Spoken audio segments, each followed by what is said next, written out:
أزي دمتهم دمت سلف النهدا إيرترا دمت سلف النهدا إيرترا بحاليوت كفل زينا سلف النهدا إيرترا ناتدالوه سومناوي مالت وتر حموس أب مربب حبريتا إيرين نهدا.com زغر مدبيو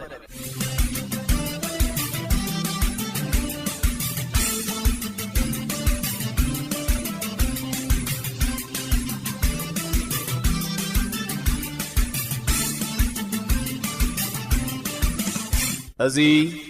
دمتهم دمت سلف النهدا إيرترا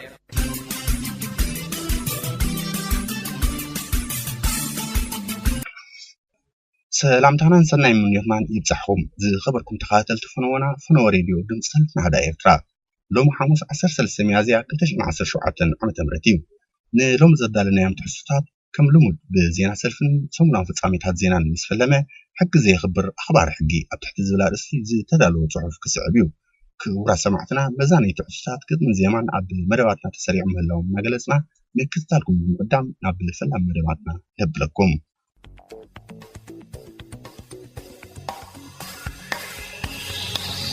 زينا نتفتات سلفي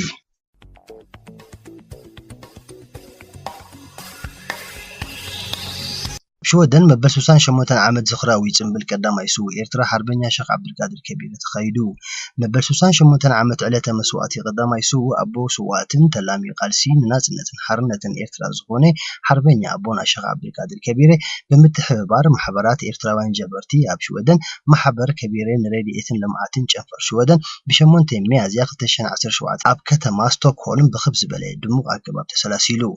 إذا عمتاون نمبل شادشاي جزيو أب كتما ستوكهولم مستخايدة زخراوي تنبل كابز حلفو عمتا زيادة معرب المقبارو سفيح كلمة مدلوات استقبلوا لقينو كموسيتو دما سفيح ستوافيتاتن نزخري خبيري زدسوسون زهدسون زتفلاليو حانستي كالستي مهارتن أزخخرتن تحسوتات زلو ومدبات زحوفن يرو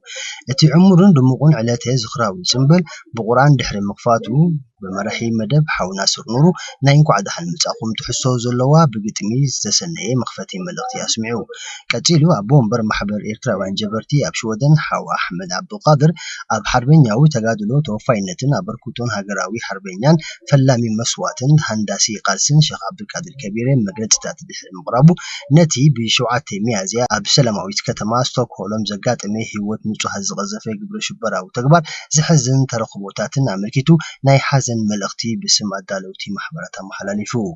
سعيبو أب هاقراوي حدنة حزب إيرترا مسارت زقبري سفحين هابتامن تحستو زلو أستوم هروتات بخبر حاو قرماي كيداني ودي فيليبو قديم تقاد علي إبراهيم محمود قدم قريبو أب مزازمي تي عزوزنا يزخري على دما أب استفل عليه مدايات كالسي كي تحللو أسرن كالين حربيني أبونا شيخ عبد القادر كبير بمصعب رأيين هاقراوي علاماتاتن كبيرة كون مقبر إجامو أم بركات نزلو هاقراوي انتقالستي سلمات كبيرة كتشن 10 شوعاتن كبادالوتي محبرات نايتي زخراوي تنبل تقبلهم نزير زين سلمات زباقعو أحوات إنجنر جلال ياسين قرما كيداني ودي فيليبو تقاداليت كديجا تهان أستاذ عبدو سليمان كمزخون اتمعروب نايزخر علف بحقوسن عوتن منفسن بمزنبال كمتزازمي كبادالوتي محبرات مع التقبيلة كتشن 10 شوعاتن زمت أنا زينا وزبطاب حبيرو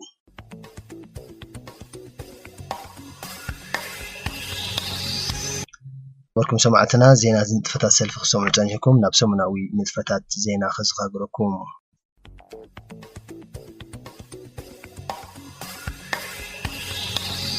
سموناوي نتفتات زينا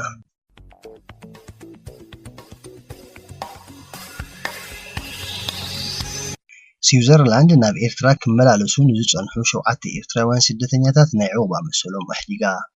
سويزرلاند أبتا هاجر عقبة حتيتم كنصهم ناب إيرترا كملالسو نزوصنحو 7 إيرتراوያን ስደተኛታት ናይ ዕቁባ መሰሎም ኣሕዲጋቶም መንግስቲ እቲ ሃገር ኣብ ስዊዘርላንድ ዕቁባ ዝተወሃቦም ኤርትራውያን ናብ ኤርትራ ይመላለሱ ምህላዎም ዘረጋግፅ ምርትዖ ከም ዘሎ ብምጥቃስ ናይ ዕቁባ መሰሎም ክሕደግ ምዃኑ ደጋጊሙ ከጠንቅቕ ጸኒሑ እዩ። ዒስራ ደቓይቕ ዝተባህለ ጋዜጣ ኣብ ዘቕረበቶ ጸብጻብ ከዓ መንግስቲ ስዊዘርላንድ ካብ 2015 ኣትሒዞም ናብ ኤርትራ ክመላለሱ ንዝጸንሑ ብምርትዖ ንዝሓዞም 7 ኤርትራውያን ናይ ዕቁባ መሰሎም ከም ዘሕደጎም ኣረጋጊጹ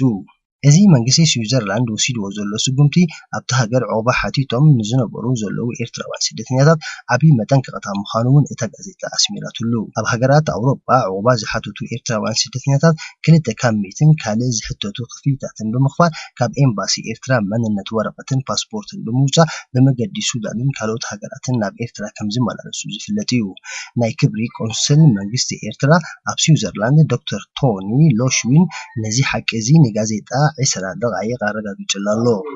ስዊዘርላንድ ካብተን ዜግነት ዘይህባ ሃገራት ኣውሮጳ ምስ ምዃና መብዛሕትኦም ናብ ኤርትራ ዝመላለሱ ኣብቲ ሃገር ዝነብሩ ኤርትራውያን ስደተኛታት ምዃኖም ይፍለጥ።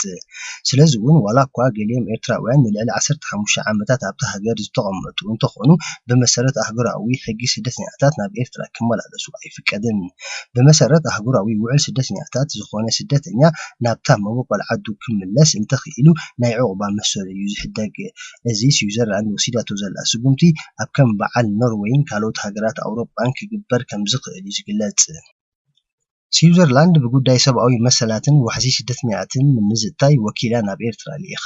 ስዊዘርላንድ ናይ ዕቑባ ሕቶኦም ዝተነፀጉ ኤርትራውያን ናብ ዓዶም ንምምላስ ኣብ ዝብል ኣርእስቲ ንምዝርራብ ወኪላ ናብ ኤርትራ ልኢኻ። እቲ ኣብ ሚኒስትሪ ጉዳያት ወፃኢ ሓላፊ ዞባ ትሕቲ ሰሃራ ዝርከባ ሃገራት ኣፍሪቃን ምክትል ዳይሬክተር ክፍሊ ኢሚግሬሽንን ቪንቸንዞ ማሲኮሊ ዝተመርሐ ልኡኹ ዝሓለፈ ሰሙን ኣብ ኣስመራ ኣብ ዝበፅሐ ምስ ሚኒስትሪ ጉዳያት ወፃኢ ኤርትራ ኣቶ ዑስማን ሳልሕ ሓላፊ ፖለቲካዊ ጉዳያት ይግደፍ አቶ የማነ ገብረአብን ተራኺቡ ከም ዝተዘራረበ ኣፈኛ ክፍሊ ኢሚግሬሽን ስዊዘርላንድ ሉካስ ራይደር ኣረጋጊጹ። ስዊዘርላንድ ዕቑባን ዝነፀገቶም ኤርትራውያን ብወለንቶም ናብ ዓዶም ንምምላስ ዝወጠነቶም መደብ ከም ዘይተዓወተ እያ ትገልጽ ዘላ። ብመሰረት መግለፂ ክፍሊ ኢሚግሬሽን ስዊዘርላንድ ኣብ ዓመት 2016 ጥራይ ኣብታ ሃገር ኣስታት 10,000 ኤርትራውያን ፖለቲካዊ ዕቑባ ክሓቱ እንከለዉ ናይ ዕቑባ ሕቶኦም ካብ ዝተነፀጉ ኣማኢት ኤርትራውያን እቶም 11 ጥራዮም ናብ ኤርትራ ተመሊሶም። መንግስቲ ኤርትራ ብግዴታ ተጠሪዞም ንዝመፁ ኤርትራውያን ከም ዘይቅበል ንሃገራት ኣውሮጳ ከረጋግጹ እንከሎ ሃገራት ኣውሮጳ ብወገነን ናይ ዕቑባ ሕቶኦም ዝተነፀጉ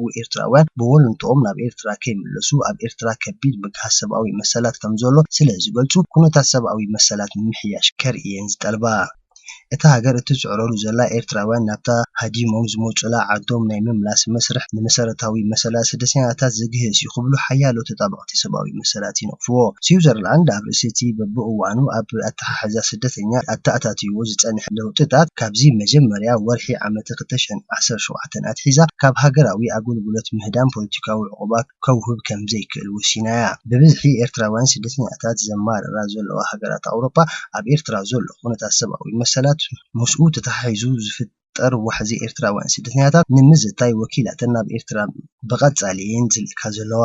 ኣብዛ ዝሓለፈት ወርሒ ጥራይ ወኪላት ፈረንሳን ብሪጣንያን ብተመሳሳሊ ዕላማ ናብ ኤርትራ በፂሖም እዮም። ኣቐዲመን እውን ጀርመን፣ ኖርዌይ፣ ሽወደን ወኪላትን ናብ ኤርትራ ምልኣኸን ይዝከር። ላዕለዎት ወተሃደራውያን መኮንናት ሱዳንን ኢትዮጵያ ኣብ ጉዳይ ጸጥታ ዶብ ዘተኮረ ዘተ ኣካይዶም። ላዕለዎት ወተሃደራውያን መኮንናት ሱዳንን ኢትዮጵያ ኣብ ጉዳይ ጸጥታ ዶብን ዘይሕጋዊ ምስግጋርን ደቂ ሰብን ዘተኮረ ዘተ ኣብ ካርቱም ከም ዘካየዱ መንግስቲ ሱዳን ብ28 መጋቢት ኣብ ዘውፅኦ ጋዜጣዊ መግለፂ ኣፍሊጡ። ኣብቲ ንክልተ መዓልትታት ዝተኻየደ ዘተ ካብ ወገን ሱዳን ብጠቕላሊ ሓለቓ ስታፍ ሰራዊት ሱዳን ሌተናል ጀነራል ዒማድ አልዲን ሙስጠፋ ዓዳዊ ዝምራሕ ወኪል ላዕለዋይ ወተሃደራዊ መኮንናት ክሳተፍ እንከሎ ካብ ወገን ኢትዮጵያ ድማ ጠቕላሊ ሓለቓ ስታፍ ስርሒታት ሰራዊት እታ ሃገር ሌተናንት ጀነራል ኣብርሃም ወልደማርያም ዝመርሖ ልኡኽ እዩ ተሳቲፉ። ሱዳንን ኢትዮጵያን ኣብ ጉዳይ ጸጥታ ዶብ ዘተኮረ ተደጋጋሚ እዋን ርክባት ከም ዘካይዳ ዝፍለጥ ኮይኑ እዘን ክልተ ሃገራት ካብን ናብን ዶባተን ዝፍጸም ዘይሕጋዊ ምስግጋር ደቂ ሰብን ካልእ ገበናትን ንምግታእ ኣብ ዶባተን ሓበራዊ ሰራዊት ንምውፋር ውጥን ከም ዘለወን ይገልጻ። ኣብ ኢትዮጵያ ዝርከቡ ኤርትራውያን ስደተኛታት የሆኑ ዜጋታት ኢትዮጵያ ብዘይሕጋዊ መንገዲ ናብ ሱዳን እናሰገሩ ብመገዲ ሊብያን ማእከላዊ ባሕርን ናብ ሃገራት ኣውሮጳ ንምእታው ዝሕልኑ ፍኑ ዋሕዚ ንምግታእ ሱዳንን ኢትዮጵያ ዶባተን ንኽቆጻጸራ ፈተነታት የካይዳ እኳ እንተኾና ኣብ ግብሪ ግና ዛጊ ክዕወታሉ ኣይከኣላን። ነቲ ፈተነታት ክዕወታሉ ካብ ዘይከኣለ ሓደ ምክንያት ዋሕዚ ናይ ስደት ከም ከቢድ ስግኣት ስለ ዘይጠመቶኦን ሓያሎ ካብ ኣባላት ጸጥተአን ኣብቲ ዘይሕጋዊ ንጥፈታት ስለ ዝተዋፈሩ ምዃኑ ጸብጻባት ሃገራት ኣውሮጳ ይምልክት። ኤርትራ ሃገራዊ ኣገልግሎት ዘይፈጽሙ ዜጋታት ኣብ ስራሕ ኣዋፊረን ዝተባሃላ ንኣሽቱ ትካላት ይዕፀዋ። መንግስቲ ኤርትራ ዓበይቲ ይኹና ንኣሽቱ ናይ ብሕቲ ትካላት ሃገራዊ ኣገልግሎት ዘይፈጸመ ወይ ከዓ ናይ መጣየሲ መረጋገፂ ንዘየምፅእ ሰብ ኣብ ስራሕ ከይዋፈር ድሕሪ ዝሕለፎ መጠንቀቕታ ሓያሎ ንኣሽቱ ትካላት ከም ዝተዓሸገ ምንጭታት ሬድዮ ኤሬና ሓቢሮም። ኣባላት ስድራቤታቶም ሃገራዊ ኣገልግሎት ኣይፈጽሙን ብዝብል ምክንያት ኣብ ከተማ ከረን ብውሕዱ ክልተ ኣብያተ ምግቢ ክዕሸጋ እንከለዋ ኣብ ኣስመራን ካልኦት ከተማታትን ብተመሳሳሊ ምክንያት ዝተዓጽዋ ሓያሎ ትካላት ከም ዘለዋ እቶም ምንጭታት ጠቂሶም።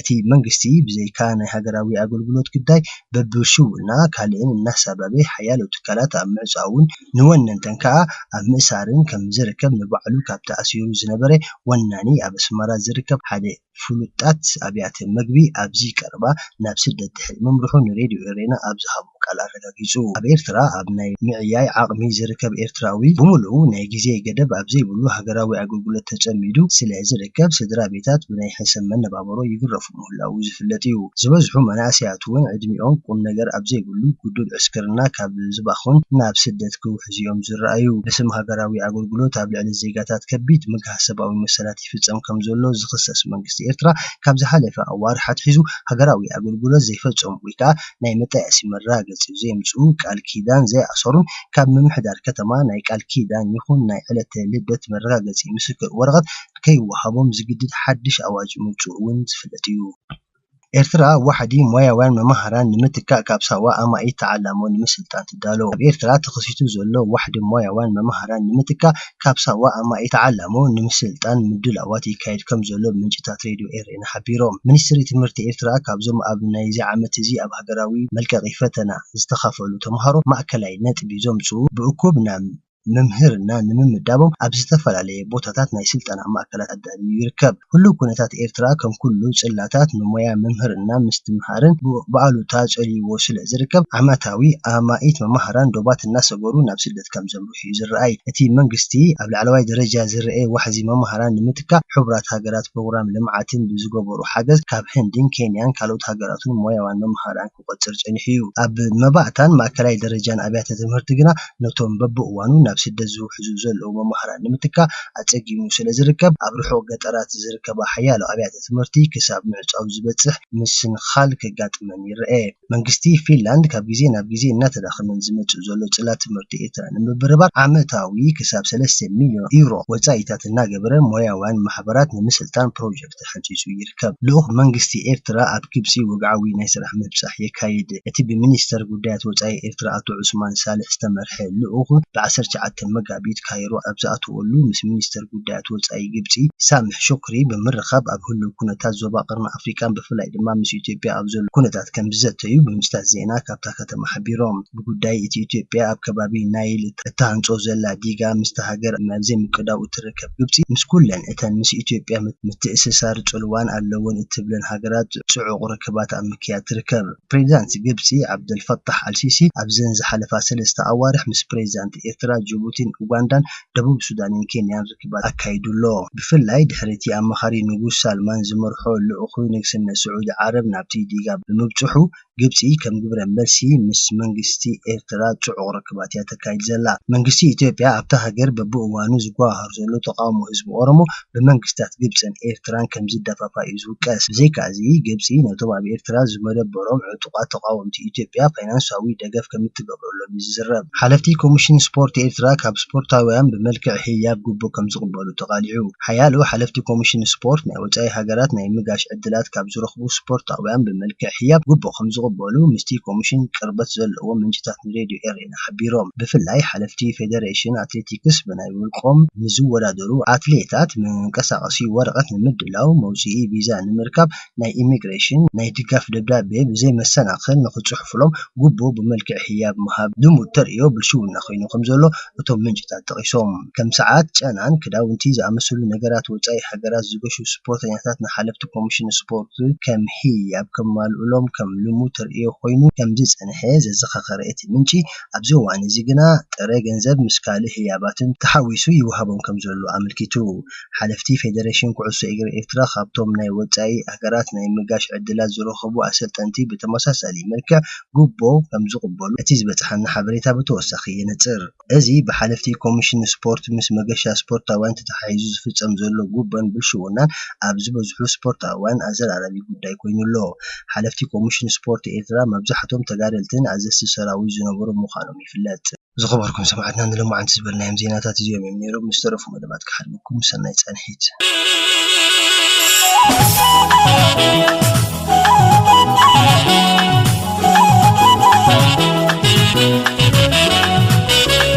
بالرجال ديو بدليت كرتنا فطرنا سما تراخبوا يلونا عبينا بين في زبن مسكر قال كدان أتينا بحد غنب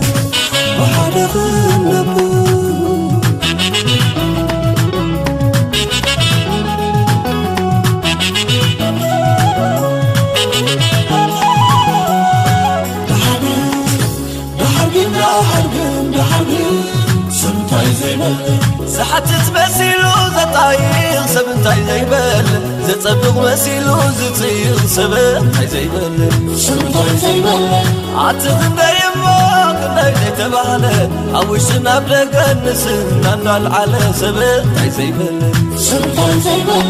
سبسيز سب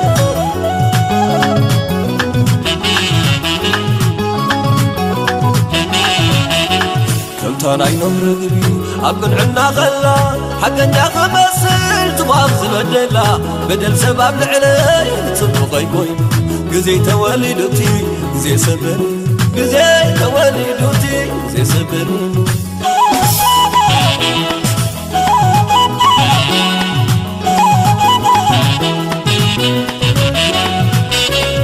بالرجال ديو بدلت كرتنا فطرنا سما تراخبوا يلونا عبينا بين في زبن مسكر قال كدان أتينا بحد غنب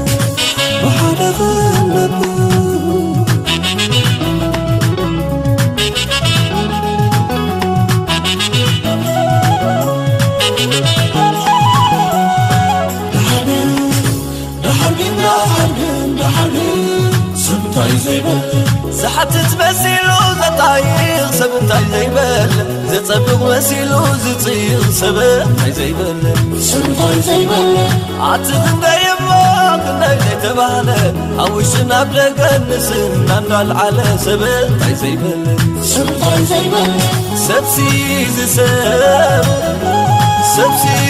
سب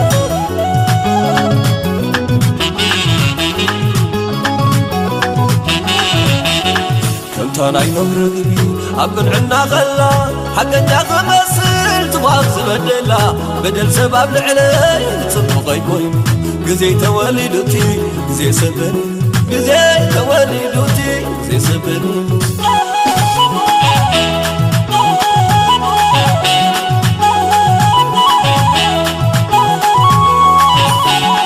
صعما بايكلوني ونزيد عقسي نبغى نطيلو فغريز موسكوسي أتتحدي قدام فغري سوين وانو يتحقوص ملي بيتان مسكنو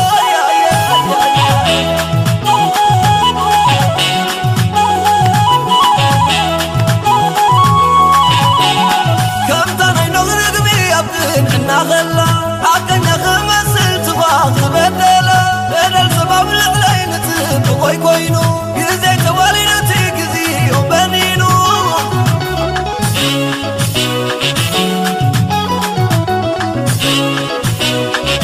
تساقيرو بكا تعالفو كلو معلتو آخرو عسلن اللولو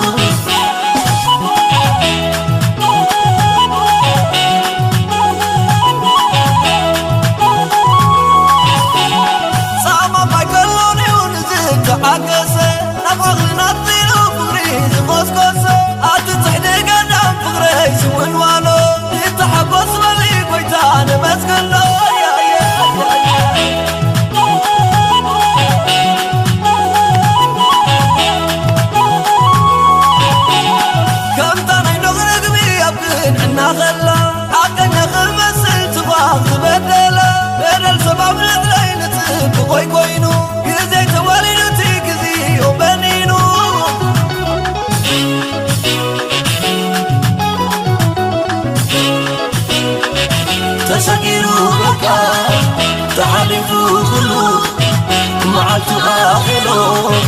عسلن اللو تسقيرو بكا تحلفو كلو معلتو آخرو عسلن اللو تسقيرو بكا تحلفو كلو معلتو آخرو عسلن اللو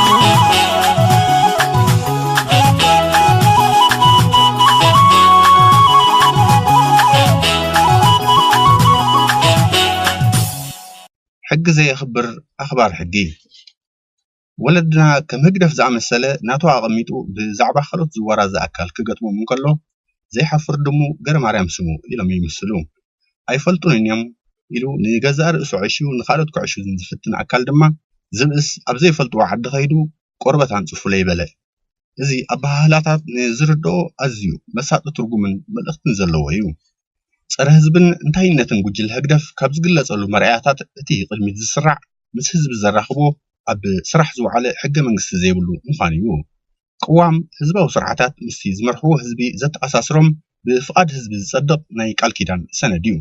ህዝቢ መንግስታት ብግቡእ ይመርሕዎ ምህላዎምን ዘይምህላዎም ዝቆጻጸረሉ መስርሕ ድማ ቅዋም እዩ ህዝቢ ብዘይ ቅዋም ዝመርሕዎ ስርዓታት ዝቆጻጸረሉ መንገዲ የብሉን እዚ ካብ ኮነ እቶም ስርዓታት ዝኸድዎ መንገዲ ኢደወነናዊ እዩ ሳዕቤን ኢደወነናውነት እንታይ ምዃኑ ከዓ ካባና ካብ ኤርትራውያን ላዕሊ ዝፈልጦን ዝርድኦን ኣካል የለን ቅዋም ወይ ሕገ መንግስቲ ናይ ኩሉ ሲቪላዊ ኮነ ገበናዊ ሕግታት መበገሲ ወይ ከዓ መወከሲ እዩ እዞም ሕጋጋት እዚኣቶም ምስ ሕገ መንግስቲ ብዘሳነ ኣገባብ እዩ ዝቕረፁ ብሰናይ ፍቓድ ህዝቢ ዝጸደቐ ቅዋም መሰረት ዘይገበረ ዝቕረጽ ሲቪላዊ ኮነ ገበናዊ ወይ ንግዳዊ ሕጊ ካብቲ እቲ ዓመፀኛ ኣካል በብግዚኡ ዘውፅኦ ፍሉያት መጨቆኒ ኣዋጃትን ድጋገታትን ፈሊኻ ዝረአ ኣይኮነን ኣብዚ እዋን እዚ ጉጅለ ህግደፍ ቅዋም መወከሲ ኣብ ዘይብሉ ዘውፅኦም ኮነ ዘመሓይሾም ናይ ህዝቢ ኣፍልጦን ተቐባልነትን ዘይብሎም ሕጋጋትን ኣዋጃትን ናይ ዓመፀኛ ኣካይዱ ኣብነት እዮም ኣብ ኤርትራ ብ1997 ዝጸደቐ ኣዘራራቢ ሕገ መንግስቲ ነይሩ እዩ ኣዘራራቢ ካብ ዝኾነሉ ቀንዲ ምክንያታት ድማ ኣብ መስርሕ ኣፈጻጽምኡ ዝነበረ ሕጽረታት እኳ ይኹን እምበር ጉጅለ ህግደፍ ነዚ ኣብ ህልውኑ ዘጽደቆ ቅዋምን ከተግብር ኣይተበዐን እዚ ዘይምትብዑ መምዘኒ ዘይህዝባውነቱ መንባሩን ምዃኑን ዘዳዲ ይኮነን እቲ ጉጅለ በቲ ሓደ ወገን ህዝቢ ኤርትራ በቲ ካልእ ወገን ድማ ሕብረተሰብ ዓለም እቲ ቅዋም ምስ ኩሉ ክህልዎ ዝኽእል ሕጽረታት እስኪ ብተግባር ይፈተን ዝብል ይቕርቦን ዝነበረ ተጽዕኖ ክጻወር ስለ ዘይከኣለ ከይሓፈረ ኣብ ልዕሊ ህዝቢ ኤርትራ ዘለዎን ዓቐት ብዘንጸባርቕ መልክዑ እቲ ጸዲቑ ዝተባህለ ቅዋም ከይተተግበረ ኣሪጉን ሞይቱን እዩ ሕጂ ድማ ቅዋም ንምንዳፍ ንሰርሕ ኣለና ዝብል ሕጫጨ ብወግዒ ገሊጹ እንሆ ከዓ ከምኡ ካብ ዝብል ድሮ 3 ዓመታት ሓሊፉ ኣሎ ድሃይ ሓድሽ ንጥፊ ከዓ የለን እዚ ዘመልክቶ እቲ ጉጅለ ንመጻእውን ብዛዕባ ቅዋም ዘይዓጦ ምዃኑ ጥራሕ እዩ ብመሰረት እቲ ኣብ ምእተውና ጠቒስናዮ ዘለና ምስላታት መሲልኩም እንታይ ኣምጻእኩም ከም እትብሉ ፍሉጥ እዩ ምስላ ወለዲ ጠቒስና እንዛረበሉ ዘለና ጉዳይ ኣብዚ ዝሓለፈ ቀረባ እዋናት ናይ ስርዓተ ህግደፍ ሚኒስትር ፍትሒ ብዛዕባ መምሕያሽ ሲቪላውን ገበናውን ሕጋጋት ኣብ ጋዜጣ ሓዳስ ኤርትራን ገለ ናይቲ ስርዓት መዳመቕቲ መርበባት ሓበሬታን ክጽሕፉ ተዓዚብና እዚ በቲ ሓደ ወገን ምሕጫጭ እዩ በቲ ካልእ ወገን ድማ ከምቲ መርዓዊ ከይሓዛስ ዓርኪ ሒዛ ዝበሃል ኤርትራዊ ተኸሲሱ ቀሪቡ ኣንጻር ክሱ ባዕሉ ድዩ ጠበቓ ኣቂሙ ክከላኸለሉ ዝኽእል መስርሕ ፍርዲ ኣብ ዘይብሉ ወረ ኣበይተ ኣሲሩ ከም ዘሎ ቤተሰቡ ናብ ዘይፈልጡሉ ኩነታት እዩ ብዛዕባ ዝሕግዝ ዝፀሓፍን ዝዘረብን ዘሎ ካብዚ ሓሊፉ እዚ ሕጋጋት እዚ ዝምርኮሰሉ ብህዝቢ ዝጸደቐ ሃገራዊ ቅዋም ኣብ ዘይብሉ ኣብ ፍሉይ ድሌትን ረብሓን እቲ ዲክታተራዊ ጉጅለ ጥራሕ ተንጠልጢሉ ዝቕረፅን ዝመሓየሽን ዘሎን እዩ ህዝቢ ኤርትራ ዝተሓንፀፀ ሕጊ እንተተሓንፀፀ ካብ ህግደፍ ዝፅበዮ ፍትሒ ከም ዘይብሉ ከከም ናይ ገዛእ ርእሱ ተመክሮ ዝርድኦ እዩ ቤተሰቡ ብዘይፈልጥዎ ገበን ምስ ተኣስረ ኣበይ ከም ዝተኣስረን ኣብቲ ዝኣስርዎ ቦታ ብሂወት ይሃሉ ኣይሃሉን ዘይፍለጥ ኤርትራዊ ብዙሕ እዩ ቤተሰቡ ብጉጅለ ህግደፍ ምስ ተኣስረ ድሕሪ ነዊሕ ዓመታት ብዘይፍርድን ስርዓትን ኣባላት ጸጥታት ስርዓት ምስ መነውዎ ዝፈትሕዎ ኤርትራዊ እውን ብዙሕ እዩ ንዓቕሚ ኣዳምን ህዋንን ዝበፅሐ ውሉዱ ብናቱ ምርጫ ካብ መቑሕ ህግደፍ ምስ ኣምለጠ 50,000 ነቐፋ ካብኡን ላዕልን ክኸፍል ዝተገደደ ኤርትራዊ ስድራ ቤት ውሕድ ኣይኮነን ኣብ ከምዚ ኩነታት እቲ ጉጅለ ከምዚ ሕጊ ሓንፀፅኩ ወይ ኣመሓይሽኩም ተበለስ ናይ ኣየናይ ኤርትራዊ ልቢ እዩ ከረስርስ ስለዚ ህዝቢ ኤርትራ በቲ ዘሎ ስምዒት ሰባት ልዕሊ ሕጊ ዝቕመጡሉ ኩነታትን ከይተዳህለለ ነዚ ቀይሩ ኣብ ኩሉ ጽሑታት ሕጊ ልዕሊ ድሌት ሰባት ዝስርዓሉ ኩነታት ንምፍጣር ቃልሱ ክቕጽል ናይ ግድን እዩ ንብል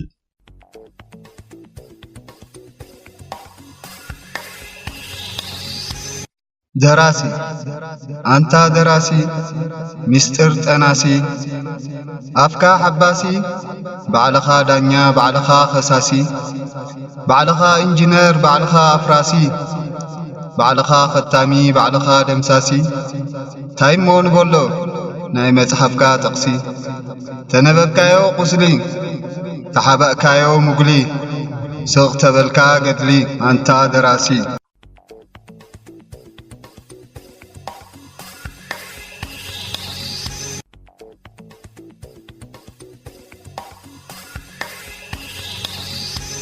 አካ ዘይፈልጥ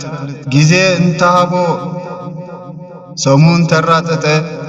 ሓያል ይመስሎ ዓለም ዝጨበጠ ቁሩብ ተሃብተመ ሓንሳብ ተጠረጠ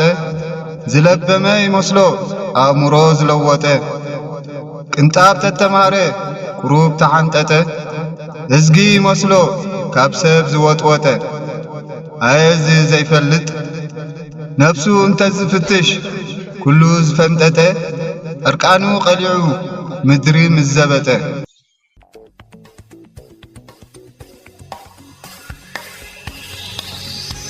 ዝኸበርኩም ሰማዕትና ናይ ልምዓት መደባትና ኣብዛዚምና ኣለና ሰናይ ቅነ